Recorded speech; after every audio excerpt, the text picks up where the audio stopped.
Muito bem, minha gente. Olha quem já está aqui comigo mais uma vez, fim de semana paulistano para Gustavo Uribe. Bom dia, Gustavo. Bom dia, Stephanie. Bom dia a todos. Final de semana aqui conturbado em São Paulo e em Brasília, porque a agenda da semana vai ser cheia. Vamos começar a tratar desse assunto por aqui, então. Uribe, a pneumonia, né, aquele quadro de pneumonia leve que o presidente Lula teve nos últimos dias, atrasou a viagem à China e aí a agenda foi sofrendo aquele efeito dominó. Então ficou para o mês de maio a primeira reunião do Conselhão e tem muito assunto pela frente aí também, né? Tem muito assunto. Conselho de Desenvolvimento Econômico e Social, Conselhão.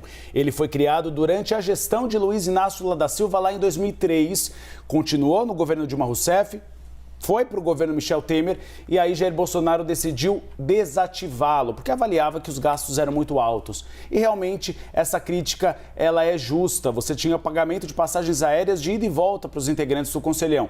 Naquela época eram 96. Agora Lula vai ampliar para 200 integrantes. A ideia é que a reunião do Conselhão fosse agora no dia 3 de abril. A questão é que dia 3 de abril é o encontro bilateral de Luiz Inácio Lula da Silva com o secretário-geral do Partido Comunista Chinês, Xi Jinping, lá em Pequim. Então aí Lula adiou para o dia 4 de maio. 200 integrantes, 40% mulheres. E aí a gente puxa a orelha, Stephanie, do governo federal. Porque se chegou a 40% de mulheres, podia ter chegado a 50% de mulheres. Mas, enfim, o governo federal disse que não conseguiu chegar a este número. Alexandre Padilha, que é o ministro das Relações Institucionais, explicou que o objetivo do Conselhão é quebrar o cercadinho, ou seja, haverá tanto movimentos integrantes de associações, de sindicatos, de empresas de esquerda, como de direita. E aqueles de direita que apoiaram a gestão de Jair Bolsonaro. Eu e a Basília Rodrigues, nossa analista da CNN Brasil, tivemos acesso à lista daqueles que foram convidados. E aí há vários segmentos diferentes da sociedade. Vou ler alguns deles, por exemplo.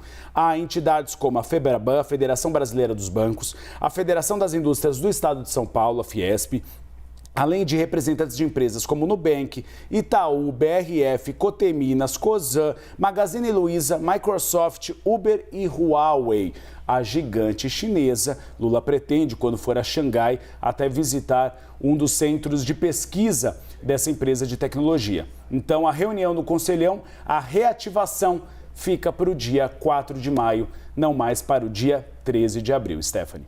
Perfeito, então a agenda sofrendo aquele efeito dominó e nessa viagem à China também muitos assuntos para serem tratados já dentro do avião, né? Na decolagem. Dentro do avião, com a presença de Rodrigo Pacheco, presidente do Senado Federal, com a presença também de alguns integrantes da base aliada. E aí nessa viagem deve ser tratado um tema que é considerado essencial para os próximos dias: a sucessão de Ricardo Lewandowski no Supremo Tribunal Federal. E a informação que a gente tem de bastidores, Stephanie, é de que a escolha de Lula pode ficar para depois da viagem. Ele quer conversar com alguns senadores, porque aquele indicado passará por sabatina no Senado Federal. Então ele quer o aval de alguns deles, inclusive de Pacheco. Gustavo Uribe entregando tudo, as apurações que ele tem aqui, ó, todas pra gente nesse comecinho de manhã de domingo. E aí, né, Uribe, já tem também essa semana lá em Brasília uma espécie de termômetro, né, na comissão mista, que vai ser meio que uma medição da temperatura da tramitação dessas MPs no Congresso Nacional, porque há também uma briga entre as duas casas e isso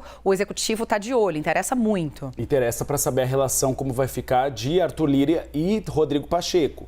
Ontem nós tivemos essa semana um documento que foi emitido por Rodrigo Pacheco, relembrando, as comissões mistas estão realmente na Constituição Federal. A questão são os integrantes. Esse é o nó, esse é o grande dilema. Rodrigo Pacheco quer manter o número de 12 integrantes do Senado Federal, 12 integrantes da Câmara dos Deputados. Mas Arthur Lira não. Arthur Lira quer que seja uma representação parecida com a comissão mista do orçamento.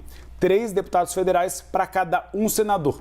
E aí não se chega a uma conclusão. A gente tem que ficar de olho também que, apesar de muitos temas, essa semana em Brasília pode ser uma semana um pouquinho mais devagar por causa da Páscoa. O coelhinho da Páscoa chegou em Brasília. E Arthur Lira, presidente da Câmara dos Deputados, por exemplo, permitiu que os parlamentares votem à distância. Então é possível que muitos parlamentares nem viajem a Brasília, fiquem nas suas bases votando à distância. Sessões apenas na segunda e na terça. Quarta-feira, Congresso não vota mais nada, só na outra semana. Semaninha mais curta, mas só para quem pode, né, Uribe? A nossa aqui é normal, com plantão. Uribe, obrigada. Hoje é domingo, mas tem café para você, tá? Vou pegar, já arrombei, inclusive, lá o armarinho do Rafael Colombo. Se ele reclamar amanhã, não posso fazer nada. A gaveta do Rafael Colombo tá sofrendo esse fim de semana com a passagem do Meteoro Uribe aqui por São Paulo, minha gente.